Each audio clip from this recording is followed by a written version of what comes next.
સાથે શેર કરીશ કુમચા કે ટોપલાવાળા જેવી ટેસ્ટી અને એકદમ ચટપટી પાણીપુરીની રેસીપી।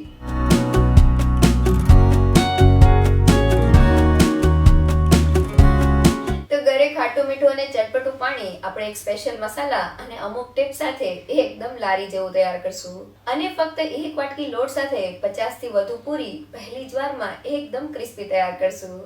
તો એકવાર આ રેસીપી સાથે જો તમે પાણીપુરી ટ્રાય કરશો તો બજારની ભૂલી જ જશો। તો ચાલો રેસીપી શરૂ કરીએ। સૌથી પહેલાં થોડું તીખું અને એકદમ ચટપટું પાણી બનાવવા માટે મેં અહીંયા 1 કપ જેટલા ફ્રેશ કોથમીરના પાન ડાળી સહિત લીધેલા છે। સાથે મેં અહીંયા 1/4 કપ જેટલા ફ્રેશ ફુદીનાના પાન લીધેલા છે। ફુદીનાના પાન સાથે આપણે તેનો ડાળીનો ભાગ નથી લેવાનો। સાથે તીખાશ માટે 2 લીલા મરચાંના ટુકડા, 1 ઇંચ જેટલા આદુના ટુકડા, સ્વાદ પ્રમાણે મીઠું અને અડધા લીંબુનો રસ એડ કરી દઈએ। સાથે પીસતી વખતે પાણી જરા પણ કાળું ન પડે તેના માટે 2 થી 3 જેટલા આઈસ ક્યુબ એડ કરી દઈએ। તમે આઈસ ક્યુબ્સની જગ્યાએ થોડા ઠંડા પાણીનો ઉપયોગ પણ કરી શકો છો। તો આ પેસ્ટને પીસતી વખતે તેમાં લીંબુનો રસ અને બરફના ટુકડા એડ કરવાથી તેનો એકદમ સરસ ગ્રીન કલર જળવાઈ રહેશે। અને હવે તેને સારી રીતે ગ્રાઇન્ડ કરી લઈએ। તો બધી વસ્તુ ગ્રાઇન્ડ થઈને આ રીતની થીક ગ્રીન પેસ્ટ તૈયાર થઈ ગઈ છે। તો હવે પાણી માટે સ્પેશિયલ મસાલો બનાવવા મેં અહીંયા 2 મોટી ચમચ જેટલા સૂકા લીલા ધાણા લીધેલા છે। સાથે ધાણાથી અડધા પ્રમાણમાં એટલે કે 1 મોટી ચમચ જેટલું જીરું લીધેલું છે। અને તીખાશ માટે મેં અહીંયા 4 થી 5 નંગ જેટલા સૂકા કાશ્મીરી લાલ મરચાં લીધેલા છે। જો ઘરમાં કાશ્મીરી મરચાં ના હોય તો તમે રેગ્યુલર મરચાંને પણ લઈ શકો છો, બસ પ્રમાણ થોડું ઘટાડી દેવું। અને હવે ધીમા ગેસ પર મસાલાને 2 મિનિટ માટે રોસ્ટ કરી લઈએ। તો મસાલાને રોસ્ટ કરવાથી તેની એકદમ સરસ ફ્લેવર આપણા પાણીમાં એડ થાય છે। તો લગભગ 1 થી 2 મિનિટમાં જ આપણા મસાલા એકદમ સારી રીતે રોસ્ટ થઈને આ રીતના ઉપરથી ગોલ્ડન બ્રાઉન થઈ ગયા છે। તો હવે ગેસની ફ્લેમ બંધ કરી દઈએ અને તેને થોડા ઠંડા થવા દઈએ। અને હવે મસાલા થોડા ઠંડા થાય એટલે તેને પીસવા માટે મિક્સર જારમાં એડ કરી દઈએ। તો આપણે મસાલાનો એકદમ ફાઇન પાવડર નથી કરવાનો, તો હવે તેને સારી રીતે ગ્રાઇન્ડ કરી લઈએ। તો મસાલા ગ્રાઇન્ડ થઈને તેનો આ રીતનો અધકચરો પાવડર તૈયાર થઈ ગયો છે। આ પાવડર સાથે આપણું પાણી અને બટેટાનો મસાલો એકદમ ફ્લેવરફુલ બનશે। અને હવે ખાટું મીઠું આમલીનું પાણી તૈયાર કરવા મેં અહીંયા 1/4 કપ જેટલી આમલી લીધેલી છે। સાથે આમલી જેટલા જ પ્રમાણમાં એટલે કે 1/4 કપ જેટલો ગોળ લીધેલો છે। તો અહીંયા તમે ગોળ સાથે થોડો ખજૂર પણ એડ કરી શકો છો। હવે આમલી ફટાફટ સોફ્ટ થઈ જાય તેના માટે 1/2 કપ એટલે કે 1 કપની ઉપર અડધા કપ જેટલું પાણી એડ કરી દઈએ અને બધી જ વસ્તુને સારી રીતે મિક્સ કરી લઈએ। અને હવે મીડિયમ ગેસની ફ્લેમ પર મિક્સરને 3 થી 4 મિનિટ માટે કૂક કરી લઈએ, જેથી આપણી આમલી એકદમ ફટાફટ સોફ્ટ થઈ જાય। અહીંયા જો તમારી પાસે સમય હોય તો તમે આમલી અને ગોળને 1 કલાક માટે ગરમ પાણીમાં પલાળી શકો છો। તો લગભગ 3 થી 4 મિનિટ જેવું થઈ ગયું છે અને તમે જોઈ શકો છો કે ગોળ એકદમ સારી રીતે મિક્સરમાં ભળી ગયો છે। સાથે આમલી પણ આ રીતની સોફ્ટ થઈ ગઈ છે। તો હવે ગેસની ફ્લેમ બંધ કરી દઈએ અને મિક્સરને થોડું ઠંડુ થવા દઈએ। અને હવે ઠંડા થયેલા મિક્સરને ચાળણીની મદદથી કાઢી લઈએ, જેથી પાણીમાં આમલીના બધા જ રેસા નીકળી જાય। તો આપણું પાણી એકદમ સારી રીતે ગળાઈ ગયું છે। તો હવે તૈયાર થયેલા આ આમલીના પલ્પમાં આપણે કપના માપથી 1/2 કપ એટલે કે 2 કપની ઉપર અડધા કપ જેટલું પાણી એડ કરી દઈએ અને હવે તેને સારી રીતે મિક્સ કરી લઈએ। હવે આ પાણીને એકદમ ચટપટું બનાવવા માટે વાટેલા મસાલામાંથી 2 મોટી ચમચ જેટલો મસાલો પાણીમાં એડ કરી દઈએ। તો અહીંયા મસાલાનું પ્રમાણ તમારે પાણી જે રીતના તીખું જોતું હોય તે રીતે તમે એડ કરી શકો છો। હવે આપણી ગ્રાઇન્ડ કરેલી ફુદીના અને કોથમીરની પેસ્ટને એડ કરી દઈએ। સાથે 1 ચમચ જેટલો ચટપટો ચાટ મસાલો, 1 ચમચ જેટલો સંચળ પાવડર। તો સંચળ પાવડરનો સ્વાદ પાણીપુરીના પાણીમાં એકદમ સરસ લાગે છે। સાથે અડધી ચમચ જેટલો આમચૂર પાવડર, સ્વાદ પ્રમાણે મીઠું, અડધા લીંબુનો રસ એડ કરીને બધી જ વસ્તુને મિક્સ કરી લઈએ। તો બધી વસ્તુ મિક્સ થઈને આપણું થોડું તીખું અને એકદમ ચટપટું પાણી તૈયાર થઈ ગયું છે। એકવાર આ મસાલા સાથે તેને જરૂરથી ટ્રાય કરજો, બીજા બધા જ પાણીને ભૂલી જશો। તો હવે તૈયાર થયેલા પાણીમાં ફક્ત 1/4 કપ જેટલી ઝીણી સુધારેલી ડુંગળી એડ કરી દઈએ અને તેને સારી રીતે મિક્સ કરી લઈએ। તો ડુંગળી નાખવી ટોટલી ઓપ્શનલ છે, પણ પાણીમાં ડુંગળીનો થોડો ક્રન્ચી સ્વાદ એકદમ સરસ લાગે છે। અને હવે તૈયાર થયેલા આ પાણીમાં મસાલાની ફ્લેવર એકદમ સારી રીતે એબ્ઝોર્બ થઈ જાય તેના માટે તેને રેફ્રિજરેટરમાં 1 કલાક માટે રહેવા દઈએ। તો આપણું પાણી ઠંડુ થાય છે ત્યાં સુધી ફટાફટ પૂરી બનાવવા માટે મેં અહીંયા 3/4 કપ એટલે કે 1 કપથી થોડો ઓછો ઘઉંનો કરકરો લોટ લીધેલો છે. તો રેગ્યુલર ભાખરી કરવા માટે જે લોટ વાપરતા હોય તે જ લીધેલો છે. પૂરી બનાવતી વખતે ઘઉંના રેગ્યુલર લોટની જગ્યાએ આ રીતના ઘઉંનો જાડો લોટ એટલે કે કરકરો લોટ લેવાથી પૂરી એકદમ ક્રિસ્પી તૈયાર થાય છે. સાથે મેં 1/4 કપ અને 4 મોટી ચમચી જેટલો ઝીણો રવો લીધેલો છે. તો પૂરીના લોટમાં રવો એડ કરવાથી તે લાંબા સમય સુધી ક્રિસ્પી રહે છે. તો જેને એકદમ સહેલું માપ 3/4 કપ જેટલા ઘઉંના કરકરા લોટ સાથે આપણે 1/4 કપ જેટલો રવો લેવાનો છે. સાથે પૂરીને ફૂલાવવા માટે મેં અહીંયા ફક્ત 1/8 એટલે કે 1 પિંચ જેટલો પાપડ ખાર લીધેલો છે. તમે તેની જગ્યાએ બેકિંગ સોડાનો ઉપયોગ પણ કરી શકો છો. પણ પૂરીના લોટમાં થોડો પાપડ ખાર એડ કરવાથી તે 100% ક્રિસ્પી બને છે. અહીં આપણે પાપડ ખારનું પ્રમાણ વધુ પડતું નથી લેવાનું, નહીં તો પૂરી બરાબર નહીં બને. અને હવે બધી જ વસ્તુને એકદમ સારી રીતે મિક્સ કરી લઈએ. તો પાપડ ખારમાં થોડું ખરાશનું પ્રમાણ રહેલું હોય છે, એટલે આપણે લોટ બાંધતી વખતે મીઠું એડ નથી કરવાનું. અને હવે થોડું પાણી એડ કરતા જઈને આપણે પૂરીનો એકદમ કઠણ લોટ બાંધી લઈએ. તો પૂરીનો લોટ બાંધતી વખતે આ સ્ટેપ સૌથી ઇમ્પોર્ટન્ટ છે. આપણે લોટ બાંધતી વખતે વધુ પડતું પાણી એડ કરીને લોટને જરા પણ ઢીલો નથી કરવાનો. જો આપણો લોટ કઠણ હશે તો જ આપણી પૂરી એકદમ કડક અને ફૂલેલી બનશે.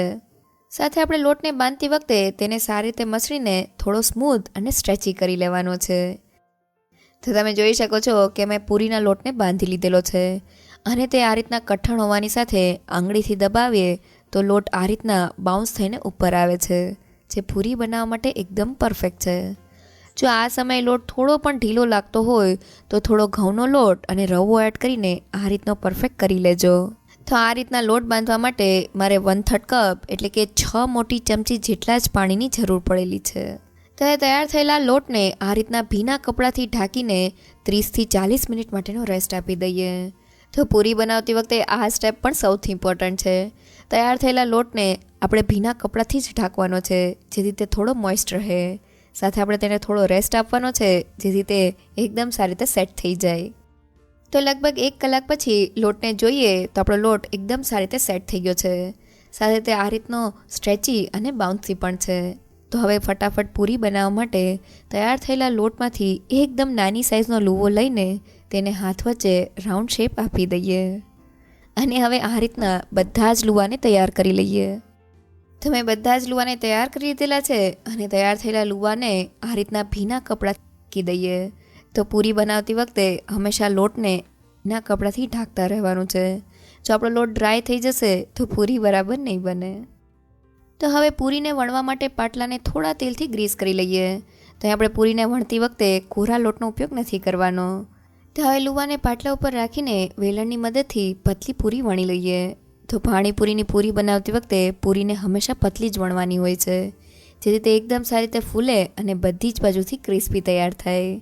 તો મેં પૂરીને સારી રીતે વણી લીધેલી છે અને તે આ રીતની પતલી છે. અને હવે આવે છે સૌથી ઇમ્પોર્ટન્ટ પાર્ટ. વણેલી પૂરીને રાખવા માટે મેં આ રીતની પ્લાસ્ટિકની કોથળી લીધેલી છે. તમે તેની જગ્યાએ પ્લાસ્ટિકનો ફોઇલ પણ લઈ શકો છો.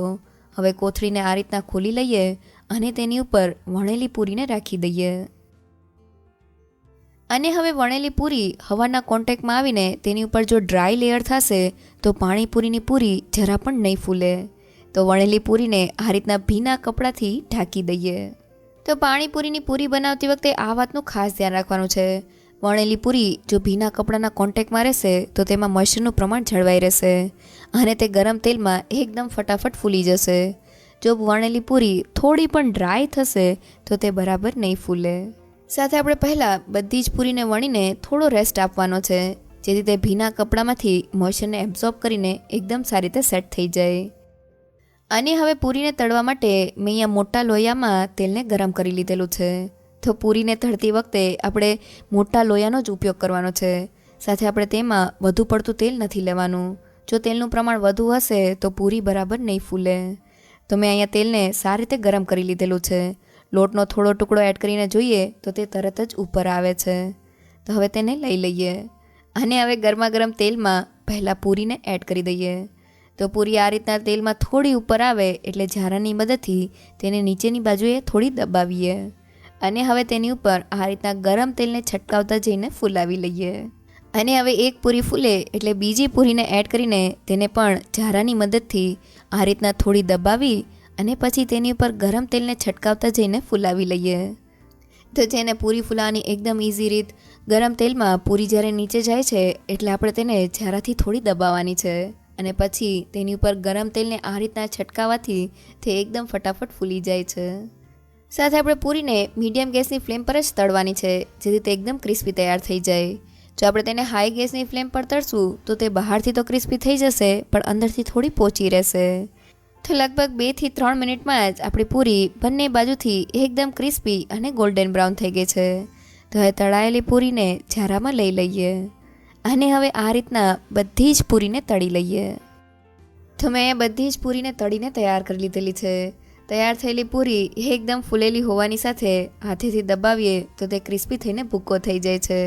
જેને પૂરી બનાવવી એકદમ સહેલી, એકવાર જરૂરથી ટ્રાય કરજો, 100% પરફેક્ટ જ બનશે. અને પૂરીને તળતી વખતે મારે આ રીતના થોડી પૂરી બરાબર નથી ફૂલેલી પણ તે એકદમ ક્રિસ્પી તૈયાર થઈ છે. આ પૂરીનો ઉપયોગ આપણે ભેળ કે પછી પાપડી પૂરી તરીકે પણ કરી શકીએ છીએ. અને હવે ફટાફટ ચટપટો બટેટાનો મસાલો બનાવવા માટે મેં અહીંયા 4 મીડિયમ સાઇઝના બાફેલા બટેટા લીધેલા છે. તો મેં બટેટાને કુકરમાં બાફીને થોડા ઠંડા કરી લીધેલા છે. હવે તેને હાથેથી મેશ કરીને મિક્સિંગ બાઉલમાં એડ કરી દઈએ. હવે તેમાં 1/4 કપ જેટલા બાફેલા કાળા ચણા એડ કરી દઈએ. તમે તેની જગ્યાએ ફણગાવેલા મગ કે પછી બાફેલા સૂકા વટાણા પણ લઈ શકો છો. સાથે 1 મીડિયમ સાઇઝની ઝીણી સુધારેલી ડુંગળી, 1 લીલા મરચાંના ટુકડા, 1/4 કપ જેટલા કોથમીના પાન અને મસાલામાં 1 ચમચી જેટલો સંચળ પાવડર, સ્વાદ પ્રમાણે મીઠું, 1 ચમચી જેટલો ચાટ મસાલા પાવડર અને આપણા તૈયાર કરેલા મસાલામાંથી 1 મોટી ચમચી જેટલો મસાલો એડ કરી દઈએ. સાથે આપણું તૈયાર કરેલા ચટપટા પાણીમાંથી 3 મોટી ચમચી જેટલું પાણી એડ કરી દઈએ અને આપણી તૈયાર થયેલી પૂરીમાંથી 2 પૂરીને આ રીતના હાથેથી ક્રશ કરીને એડ કરી દઈએ અને બધી જ વસ્તુને મિક્સ કરી લઈએ. તો આ મસાલો બનાવતી વખતે તેમાં થોડું પાણી અને ક્રશ કરેલી પૂરી એડ કરવાથી તે એકદમ ટેસ્ટી બને છે. તો બધી વસ્તુ મિક્સ થઈને આપણો એકદમ ચટપટો મસાલો તૈયાર થઈ ગયો છે. એકવાર આ રીતે જરૂરથી ટ્રાય કરજો. તો મેં પાણીપુરીની બધી જ વસ્તુ તૈયાર કરી લીધેલી છે. તૈયાર થયેલી પૂરીમાંથી 1 પૂરી હાથમાં લઈને તેને હાથેથી આ રીતના હોલ કરી લઈએ. તો આ ક્રિસ્પી પૂરી ખાવાની ખૂબ જ મજા આવે છે. હવે તેમાં આપણો ચટપટો મસાલો ભરી દઈએ અને પૂરીને ચટપટા પાણીમાં આ રીતના ડીપ કરીને ખાવાની ખૂબ જ મજા આવશે. તો લારી કરતાં એકદમ ચોખ્ખાઈથી અને ખૂબ જ ઓછા ખર્ચામાં તૈયાર થઈ જતી પાણીપુરીની પૂરી સાથે ચટપટું પાણી અને મસાલો ઘરે બનાવવા લખેલી રેસીપી જોતી હોય તો મેં વેબસાઇટની લિંક ડિસ્ક્રિપ્શન બોક્સમાં આપેલી છે. જો તમને મારી આજની રેસીપી ગમી હોય તો મને કમેન્ટ સેક્શનમાં જરૂરથી કહેજો. સાથે મારા વિડીયોને લાઇક અને ફ્રેન્ડ્સમાં શેર કરજો અને મારી ચેનલને સબસ્ક્રાઈબ કરવાનું ના ભૂલશો. તો ફરી મળીએ એક નવી રેસીપી સાથે.